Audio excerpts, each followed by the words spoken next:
All right, welcome to a City Voices interview with Issa Ibrahim, artist and author, and his chronicler, Geo. We're going to be talking about Issa's book, The Cosmic Knockout, and about the film they did together called Portrait of an Artist.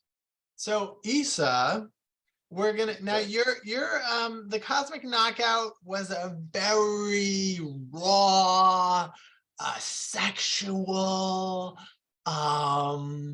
violent, horrific at most times book. So let's get right into it, okay, Issa? Sure. Here we go. So in the story, you have a number of sexual relationships with staff and patients. They are your muses. Yeah. You brag that these women like a big cock, and throughout there are references to your magnificent cock. So Issa, how big is it? In inches, please, length and girth. Oh God, Jesus Christ. No, the thing I want to emphasize in that language and how I described that was the release of the id. You know, to be so completely immersed in a certain psychosexual or psychotic way of thinking that when you're in that state of mind, that is all that matters. When you're dealing with the id and you're kind of like on the brink of psychosis or just over the brink of psychosis, you know, it's all about your hungers and your appetites and how much you can take in. And so that's why I kind of leaned in that direction to give the reader a personal eye view into how someone on the border of psychosis would think or react or act in a situation dealing with various people. So I mean, I did certainly go there in that regard, but I thought in a deeper sense I was going for something else, a different understanding. All right, Issa. Obviously, you don't want to share this information. Not on Facebook Live, no.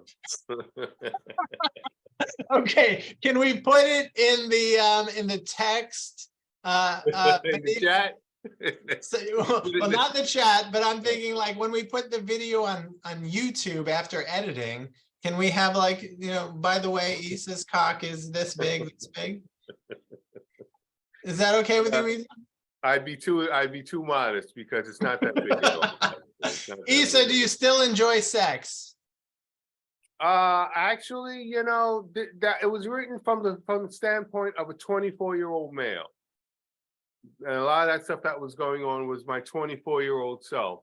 And now with my 58-year-old self, I've matured, hopefully, and grown, but not in that sense.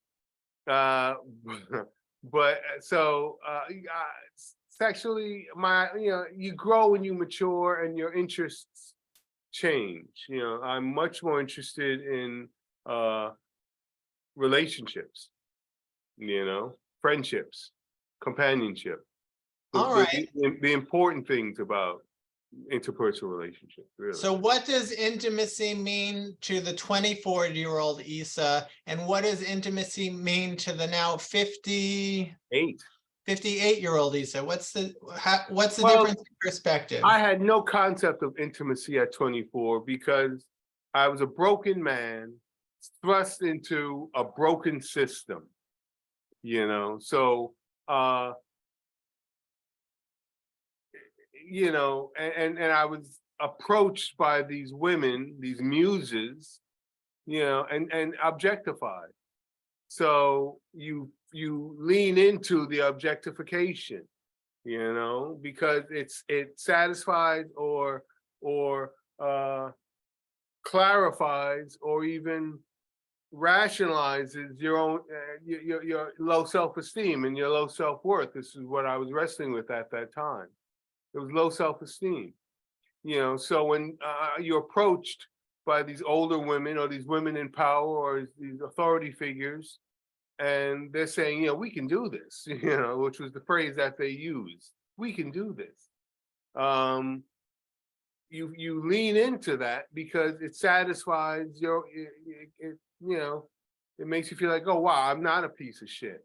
I'm not, a worthless.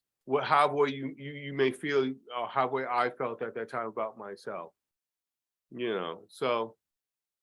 But So now tell me about, like, how would the 24-year-old you define love, and how does the 58-year-old you define love? I didn't know if I knew love back then. Love to me back then was just, someone telling me they love me, even though in your heart, it's not true because it's all a sexual relationship.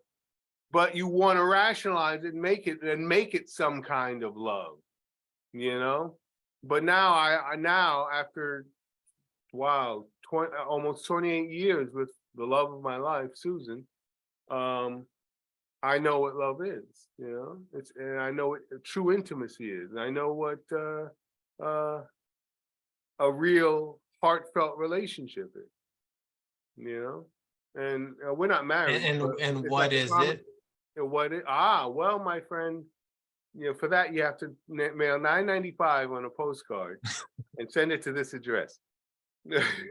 I can't give away the secrets. But I mean, for me, communication is important, and learning to communicate, and that's a lifelong struggle, not only with yourself, but interpersonally with your partner. Learning to communicate properly, and to communicate your needs, and to understand their needs, and to satisfy their needs, have your needs met. It's a dance. It's a relationship, and it's worked. And from my standpoint, I believe Susan would agree. But is sex still an important part of the relationship? As you get older, you discover that there are more important things. I mean, that's a part of it, but it takes a back seat to other things. Sure, definitely. For me at least. All right. Communication is very important. Yeah. All right, communication, and that means, does that mean expressing your feelings with one another? Definitely. Like how you definitely, and being available. Being able to show your vulnerability. As you get older and go past your midlife crisis, and then you're a child again at 50, and you're you're just learning to walk again at 55 into your 60s. You need someone to hold your hand through that journey, who's known you, or who knows you, and who respects you. What do you mean by learn to walk again at 50, 55 years old? What do you mean? Because there is a real thing known as a midlife crisis, and I went through it, and a lot of people do go through that. Most men, especially, when they trade in the old car for the new sports car, they trade in the old wife for the new wife. They reevaluate their lives in accordance to childhood. It's coming to grips with the fact that you're not a kid anymore, that you're not some young hot stud, and that you've got a spare tire perhaps, and that you've got gray hairs coming in places that you didn't even imagine.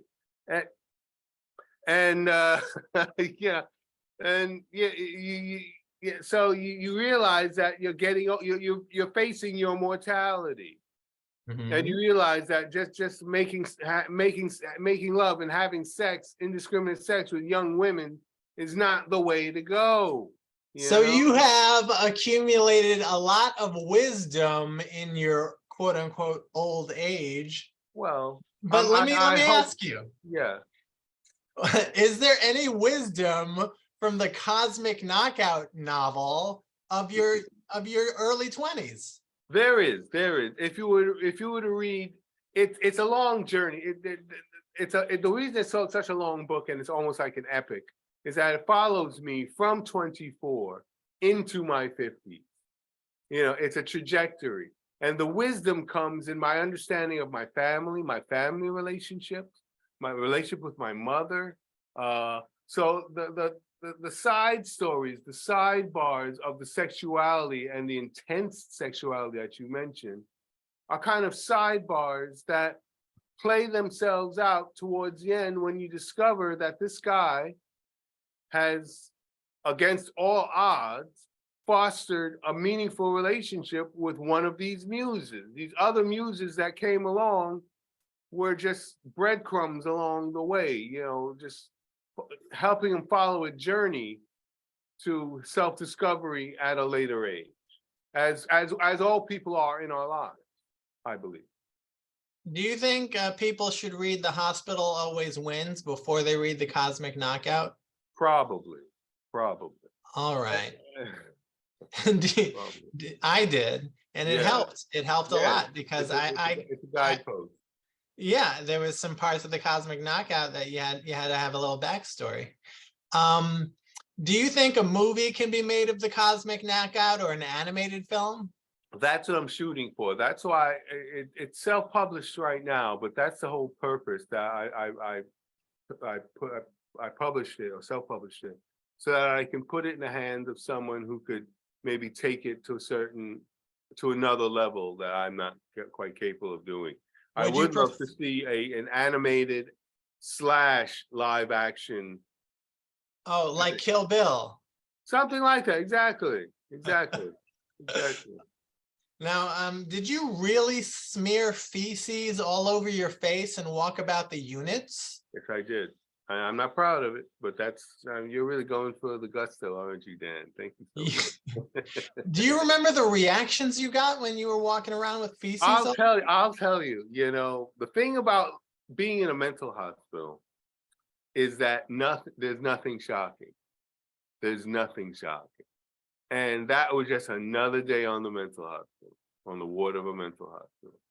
And I've seen worse. I've seen people bloodied. There's this one guy who cut his penis off and brought it to the nurse. You know, I mean, it's just like, it's just another day on the ward of a mental hospital. So me smearing feces was just like, wash that off. You crazy, wash that off. You know, who's gonna clean that up now? Who's gonna clean that up? Right. That's the reaction you get, yeah. But feces seems to have a symbolism for you. It does, and you know, feces and smearing feces is definitely a key link to schizophrenia. So I did some research and found out. And I think it's kind of like the final fecal frontier. You know, it's kind of like the last vestiges before blood. And who wants to draw blood, you know, but before blood, but the last frontier before blood is feces. So feces is a metaphor for what? Good question. That is what I'm going to leave you and the readers with, because it's got to it's a metaphor for something. But we'll have to leave that for you have a painting of the giant woman. Yes. Who's a product of like pure evil, gigantic. She's a machine of destruction. There's a painting, her flinging feces at the viewer. That could also be like Kali, the Indian goddess. You know, I mean, she's a machine of destruction, but there's also people who worship or pay sacraments or understand that in her destruction there is a redressing, or with all things, with all endings there are beginnings. So she's an instrument of destruction, but after that destruction is the new beginning. And with feces there is the dung of Africa, where it's worshipped in certain cultures in third worlds, where, and maybe it should be in this world as well, where it's used to refertilize the soil.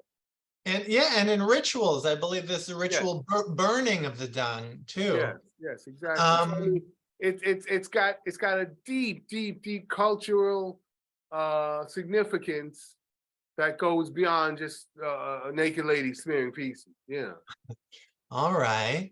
Did you really lick toilets and urinals upon orders from God or the devil as some Uh, kind of divine hazing ritual? yes, it was. Yes, I did go through that. Yes, that was a divine hazing ritual. You definitely had it.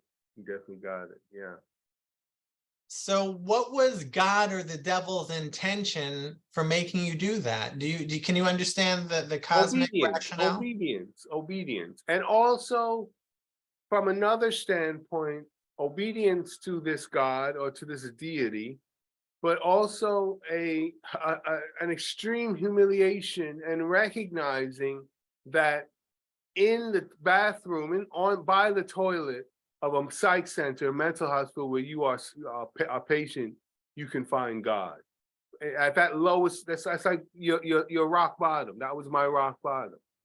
And in that rock bottom, I found divinity. I found God. I found something more than myself. And by humiliating myself to that degree, in that regard, and being at that low ebb in my life, I found something more than myself.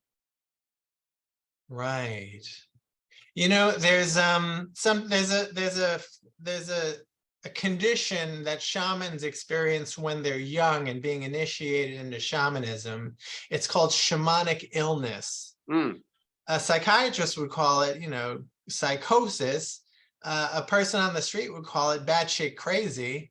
But shamanic illness is when the young neophyte shaman experiences the spirits coming to tear them apart, limb from limb, inside and out, tear them to shreds.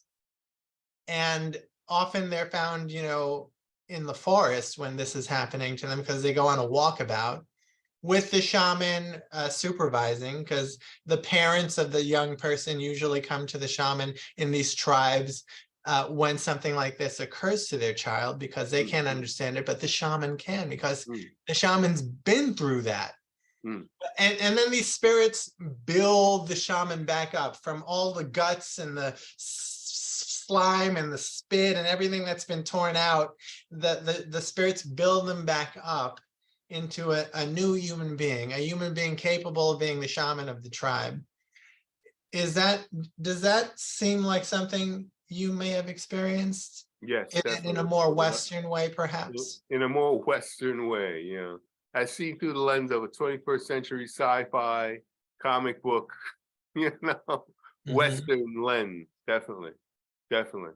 And someone else actually, right before and right around the time I wrote The Hospital Always Wins, my first memoir, a friend who was familiar with my case and who knew me and knew what I was going through, communicated that very thought to me that you just described.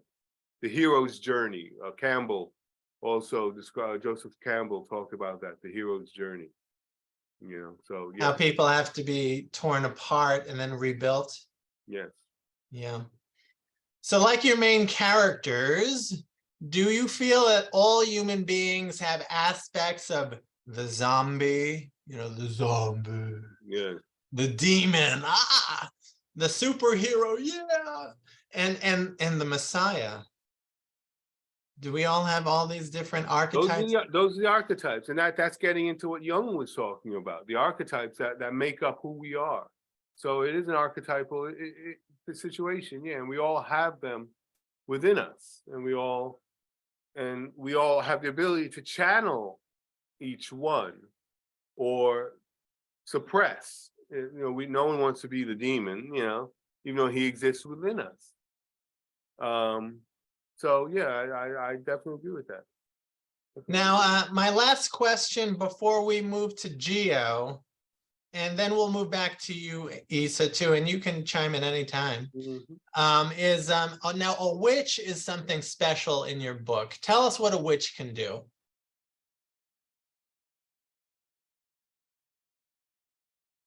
Witches can do whatever they can get away with. Witches, you know, there are good witches and bad witches. There are witches that don't follow the rules and dance on the dark side of the spiritual street. and as a result, channel a darker energy, which can sometimes harm them as well as others around them when they start using those dark forces for ill or for bad. But on the whole, witches are great. Witches, they're in touch with the earth and the environment and themselves and elements beyond themselves, And You so fell in love with a witch. I fell in love with my mother was a witch, So Right. yeah, there are plenty of them out there, and plenty who have yet to be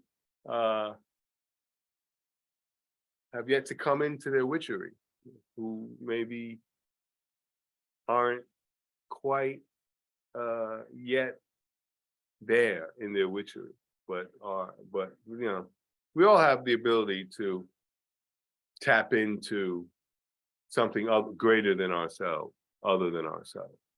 Now it was falling in love with a witch in the book was perhaps not the best idea, because she had black magic, trickery, seduction, and maybe perhaps didn't love you as much as you loved her. Can you tell us about that?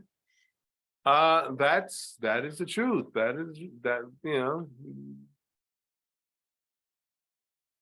You will be seduced, and sometimes that seduction leads you down roads that you shouldn't go. But it's all a journey, and it's all a choice usually.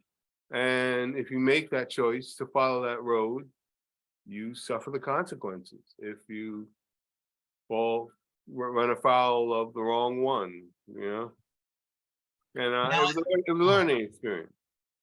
Yes, of course. Yes, it is. It is a learning experience. The quote is, "To have loved and lost is better than to never have loved at all." There you go. Now, Geo, could you move up a little bit? I have some questions for you. I also have a question for Issa. Okay. Should we start with mine or yours? Well, my question follows up on your question about the witches. Are they good witches, bad witches, white witches, black witches? Which witch is good? Well, as I mentioned in the last answer, there are good witches and there are bad witches, but it's all a choice. It's a choice with all of us. It's a choice with all of us whether we're going to be evil or good, or a combination of the two. But it's all a choice that you make.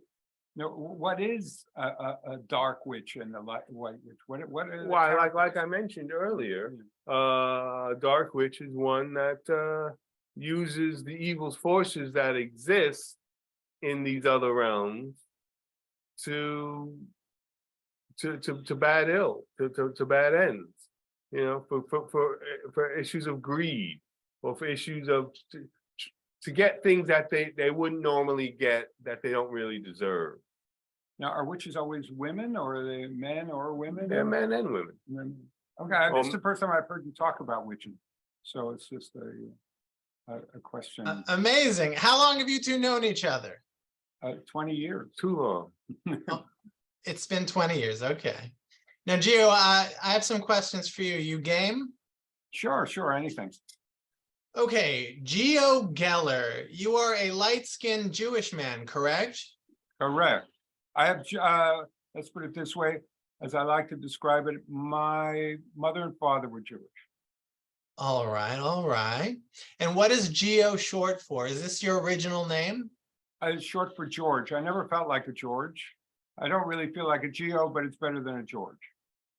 What is your educational and professional background, Geo? I'm a dreamer. Is that all? That's enough, isn't it? It's too much. Okay. Geo, what role do you play in Issa's life? Maybe he can answer that. Well, he's a friend. Well, I'd like to hear what you think. What do you No, believe? I'll answer that as well. Oh, okay. We're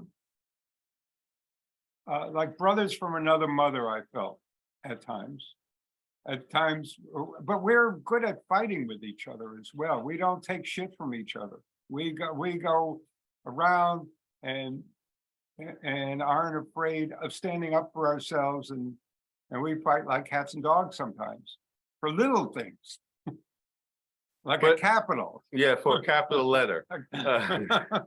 But it's But all we love each it's other. all for the better of the product or whatever we're working on. We've worked on this is our first film together, you know, for the last 15 years. It's been building to this, and we've learned to kind of communicate, but we still fight very hard for the things we believe in putting together the best product that we could put out there. And our film, Portrait of an Artist, is really more, it's many different things. First of all, it's soul searching into ourselves and each other, as well as into madness, the creative process, and marijuana, among many other things, including our music. Gee Whiz is what we call ourselves, which started out as a music collaboration. And Well, I'm glad you mentioned something about madness, because there is two sides of Issa we see, well, many sides, but in particular, Geo, tell me the difference between quote unquote unwell Issa and well versus well Issa. You know, I don't really think of Issa in those terms. I take him as a whole person. I've seen him in multitude of mind sets and mind positions, and it's the whole person. Issa, I knew Issa when he was in the hospital for 5 years, and we would talk often, and we became friends. He once said to me that he felt when we started that he could be the spokesperson for mental illness. And I said, I could help you do that, being a documentary filmmaker. Because I felt that one of the things that interested and attracted me to Issa was, given his circumstances in life that brought him to spending 20 years in a mental hospital, there was resilience, there was understanding, there was insightfulness. There was something that grabbed my attention about what it's like to be human, and the extremes of who we are and how we live with different things, and how we come to terms with who we are, what makes us human. And you started out asking about Issa and his sex life. One of the things that Issa and I have been talking about was doing a play film called Don Juan in the Nut House. and part of the conversation, and I wanted to clarify this, was what really made Don Juan attractive. Why do we still know about Don Juan? And Issa said, and I paraphrase this, Don Juan could see people who were broken, and the women he were attracted to him were looked to be made complete. And his love maybe of Don Juan was not just a sexual love, but much more intimate, much more insightful, much more tender, vulnerable than we give him credit for. We look at him as a lecher, a predator. Maybe he wasn't. Maybe he was a lover. Maybe he loved women, and that he saw them. There was a film called Don Juan with Johnny Depp. Yes, and Marlon Brando, I think. Marlon Brando, yeah. Therapist. Yeah. And man, Don Juan was very he loved women more than their bodies. He loved their minds, he loved their hearts. He was very insightful in how and what made a woman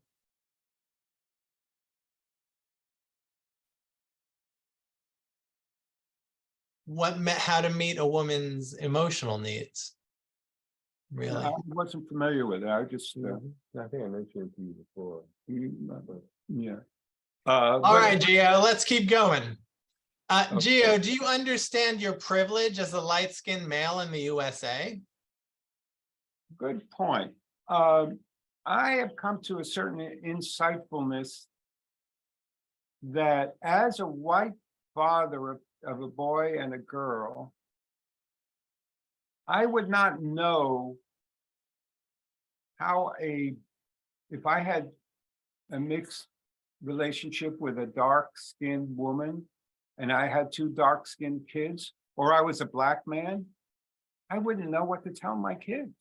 I have no relation, even though I grew up in Brooklyn, in a mixed neighborhood I didn't see color growing up, but I grew up in a working class family. And I'm proud of that because it gives me empathy and a certain ear to other people's struggles. Because I saw my mother and my father go off to work. My mother worked in a sweatshop as a master seamstress, making samples for Oscar de la Renta and Ralph Lauren, and was a wonderful artist. My father would go off to work and he bought and sold corrugated cartons, had his own truck, and I would go with him and I'd see the light of people, the struggle. And as a documentary filmmaker, there's something I try and bring out and listen to. Because a good talker is a better listener. And it's not the answers you give, it's the questions as a documentary filmmaker. And you interviewed Issa during a section of the portrait of an artist. Issa had a very sensitive vibration to his being, and he was combative because when someone is in that frame of mind, they're probably all emotions are vibrant, all the feelings, all the thoughts, all the heartfelt connections to the world and to people. And so he was combative in the sense that he didn't really feel that you understood what it means to be a black man, a black mentally ill man, let alone in this country, in this city. And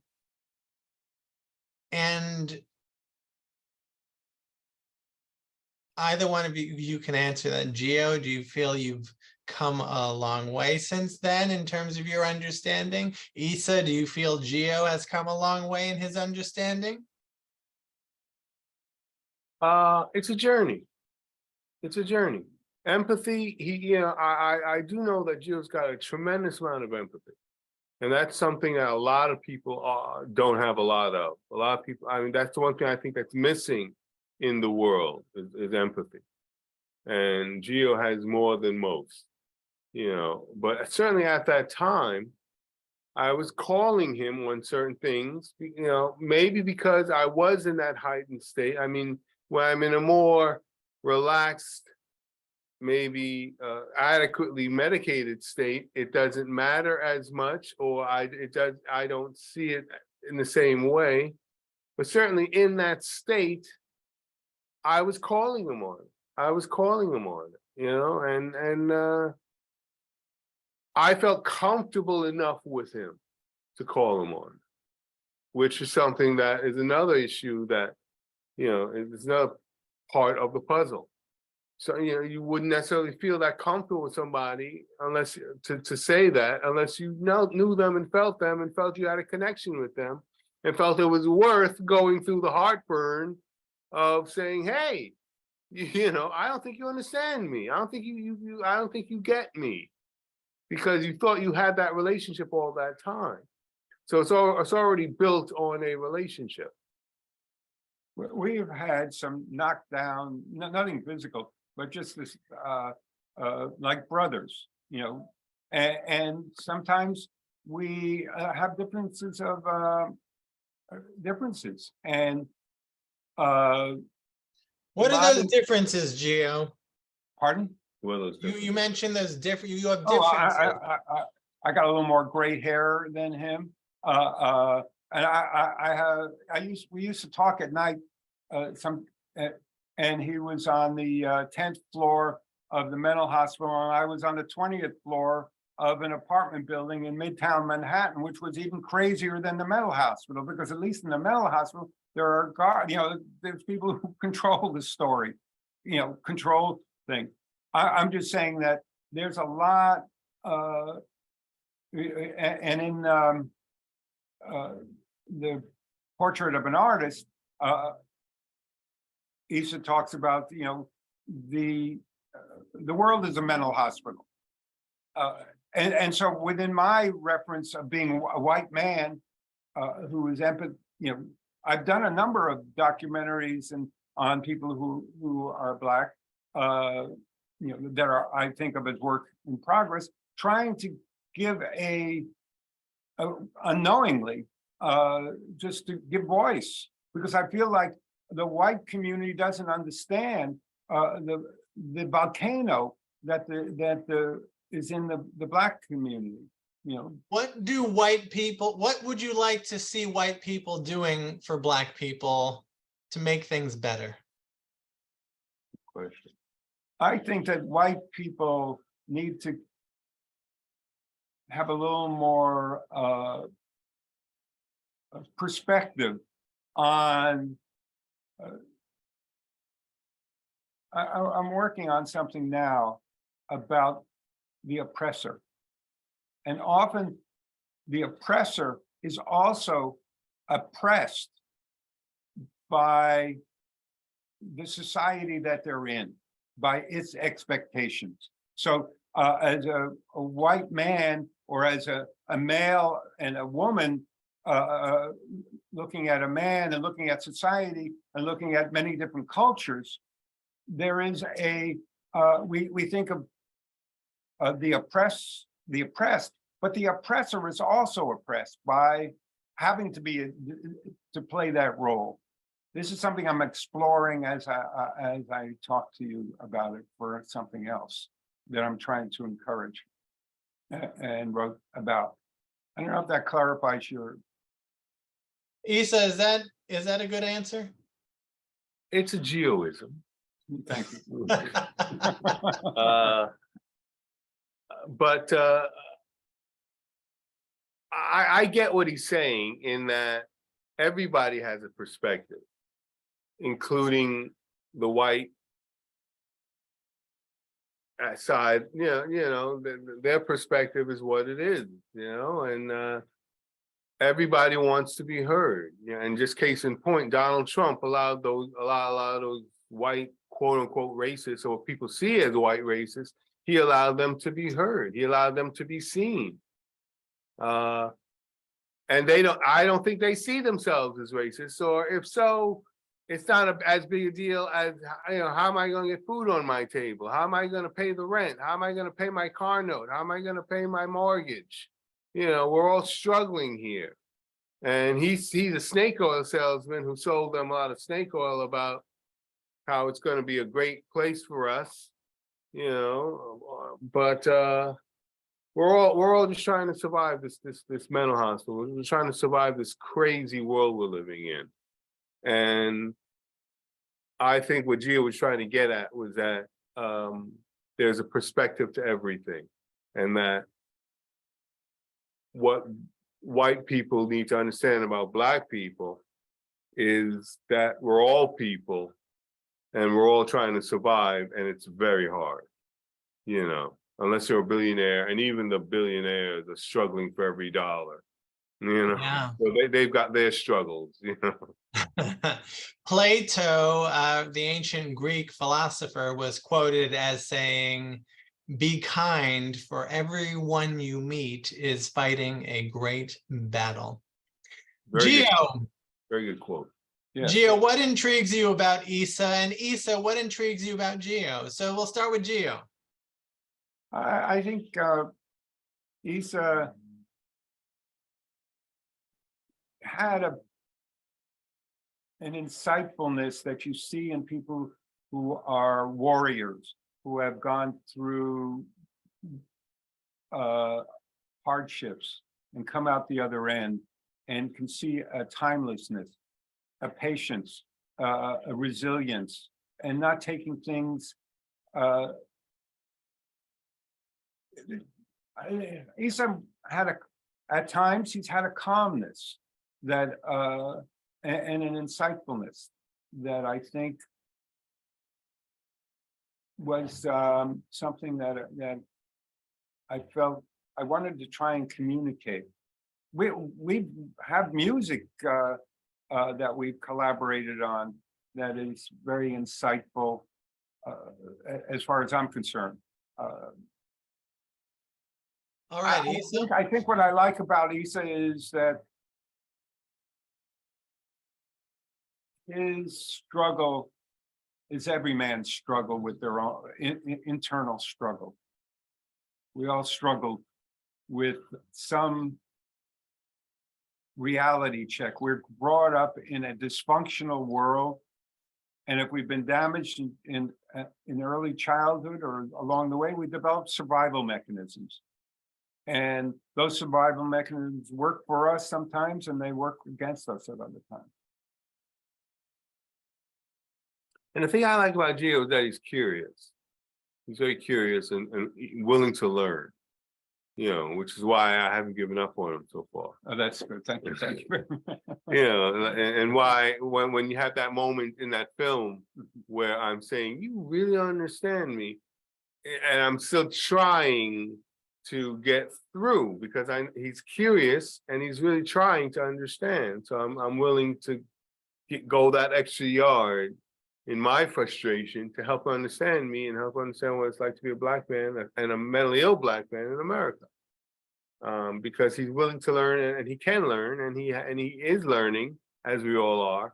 And so it's like a reflection. I see it's a mirror. I see it with Geo, and how I'd want someone to treat me if you know, I were from a different situation. If I just dropped on the planet from another planet, how I'd want someone to relate to me. I think you should also realize something, if I may say this. When Issa got out of the hospital, I gave him the keys to my apartment.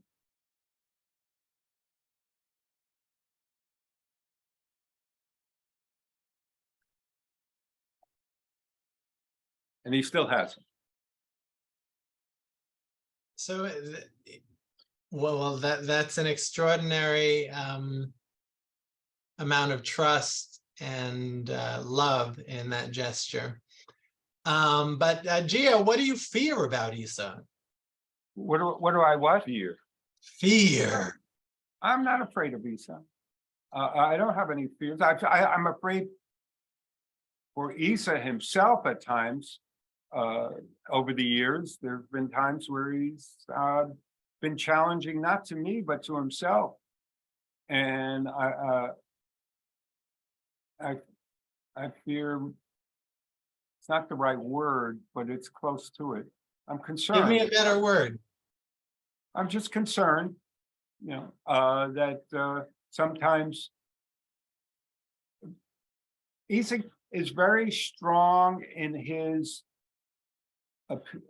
perspectives, and sometimes he's fighting a fight, and the fight is with himself, and he thinks it's with the world. Issa, what are your concerns over Geo?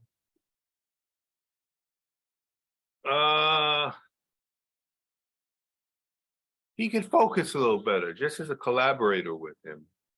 And having collaborated for years on various projects, whether it's designing a website or what we're doing now with this film or music projects, when he gets excited, he tends to scatter. His mind tends to, yeah, and that's good, you know, to look for different things. Wow, yeah, and then we do that, and then this, and then that, and then that. But I tend to get the opposite. I tend to focus when we're really, it's like, you know, the pressure of a diamond. you get it smaller, and it goes from a piece of coal to a diamond. And I tend to like pressurize and focus and get it to a perfect diamond. Whereas he's not that interested, from what I discovered, in the end result. I'm interested in the He's interested in the process and the process. journey. Yeah. He And says, is there any concern about, getting older and aging and what it does to someone's mind? I'm already having senior moments at 58. You can ask Susan, my partner. I'll be struggling for words that 5-10 years ago I get. I'm having. But I see that at almost 80, Geo is still frosty. He's still he's still doing well. He's walking more than I am. So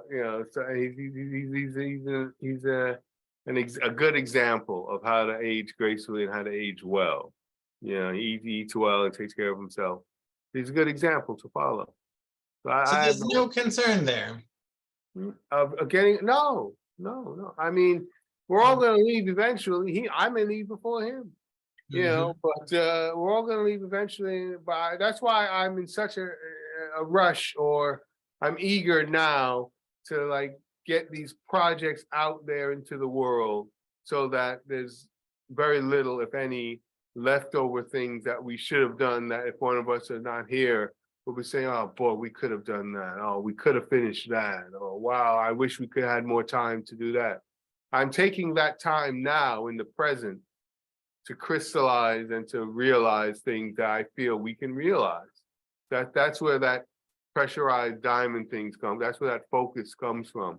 The process is all well and good, but I do want to have a testament to who we are and what we are to each other. And that's what this film has certainly become. And other projects, hopefully coming down the pike, will also do that if we can get off the pot. Now, we've seen in this film Issa getting angry with Geo, but Geo, did Issa ever, it's not on camera that I remember, but did Issa ever say anything that triggered your anger that you remember?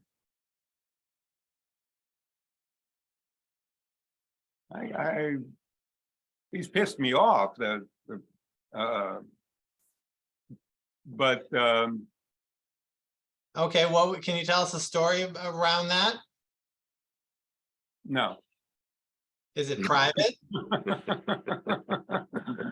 Is Is it private, or you just don't remember? That.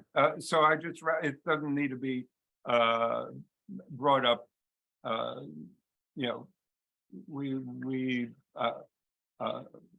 We've kissed and made up again. All right.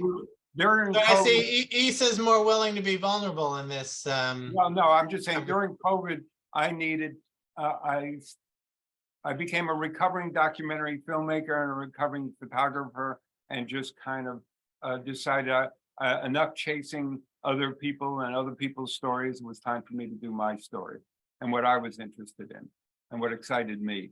And so he needed a break. So we took like a two-year break from each other. Yeah. And we just didn't contact.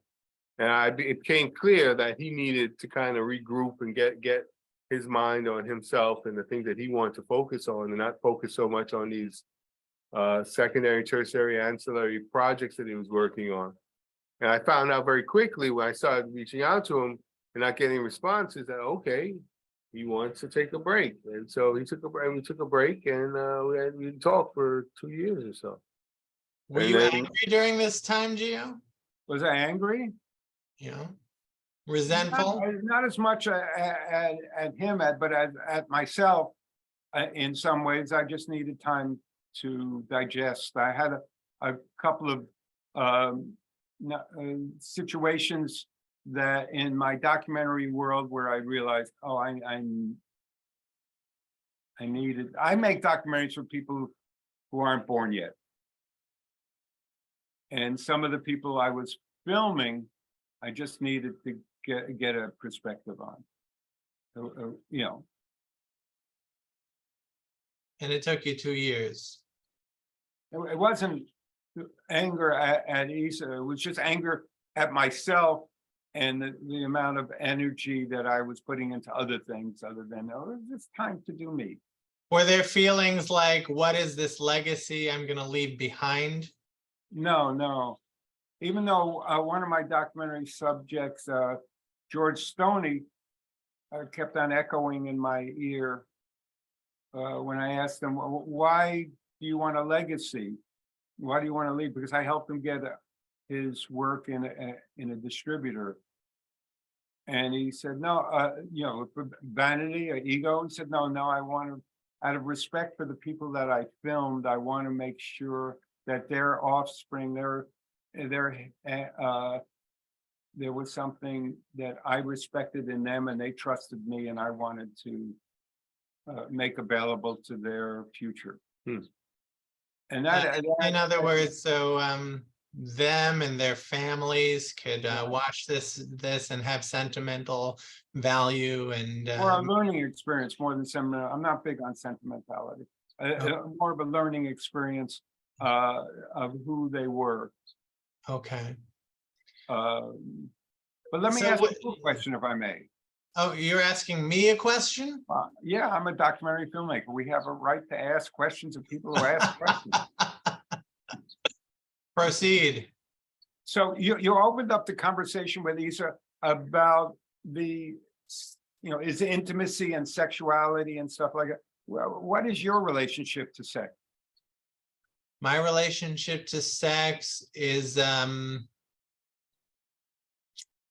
it's it was important, more important when I was younger with my hormones out of control.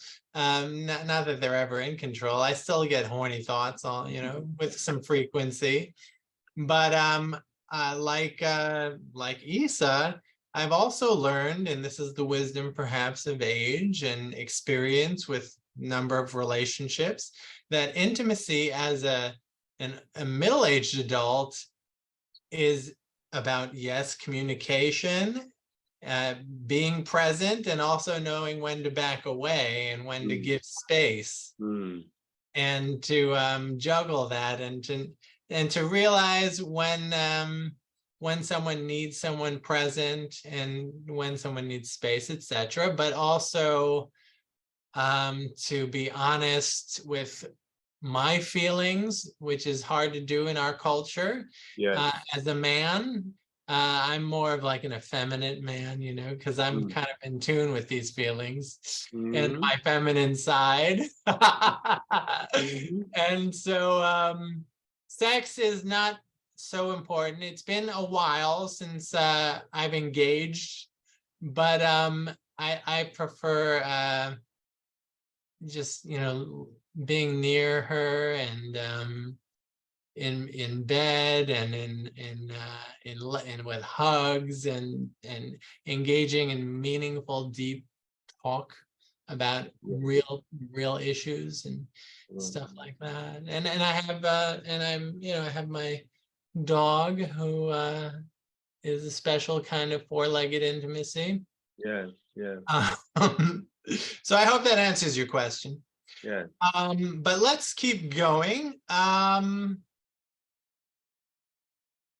Issa, do you feel like you're making a difference in the lives of others? You may have asked that question in a previous interview. I appreciate that, but I found I have already. I mean, just this week, I did outreach at my old alma mater, the High School of Art and Design. I spoke to a lot of the kids about marijuana and my experience with marijuana and how it's something that maybe we need to keep an eye on with this whole legalization and decriminalization. We may be opening a Pandora's box that people aren't aware of, that they may become aware of in another 10, 15 years, that maybe that wasn't such a wise idea.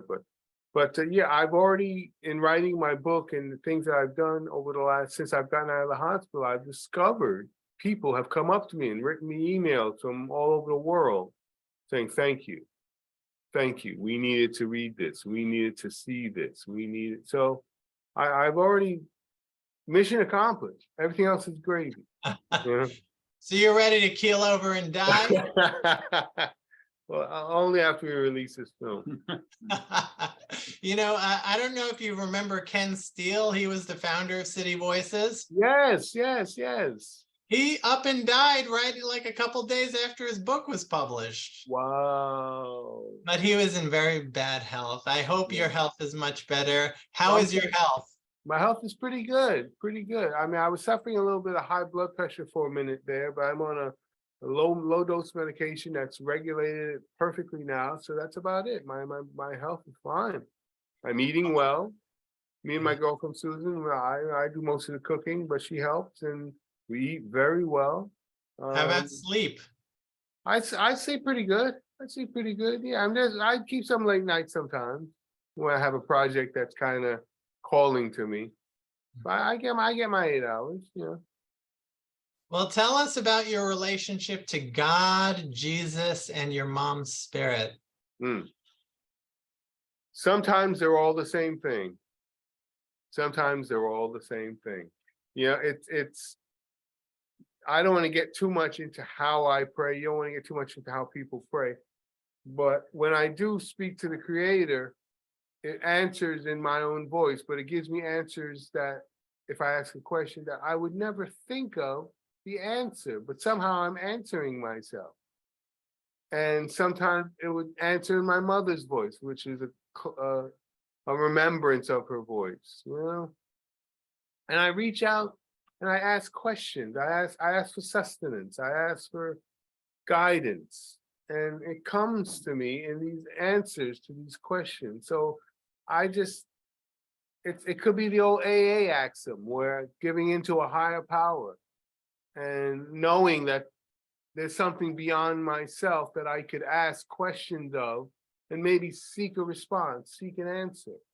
And that my mother is tied into this higher power, you know? Can you still hear your mother's voice crystal clear? Oh yeah. I always will. I always will. Or some approximation of it. And sometimes it will come in a sassy answer. You know, like in a sassy reply that only she would answer. From what I remember, she would answer things with. You know, like it's hard to describe, but I know that she's there. Sometimes it's just how the replies would come in her cadence. Yeah, so. So what is next for you both? What is next? What are you gonna do next? This is our launch week. Our launch date was yesterday when we sent out various asking for advance praise. And thank you, Dan, for your advance praise. It's wonderful. So asking for advance praise and to maybe get investors, interested parties, partners. We really want to get it screened. And so Geo's handling a lot of that. But yeah, we're very serious about getting this film out there and getting it seen. But it's also the first in a series of them that would be under the umbrella of Portrait of an Artist, because we have 15 years of explorations into our soul searching. And part of that is we're exploring, I'm more exploring it, the concept of a music theater piece, which based on song, called working title, Is This Another Planet's Hell?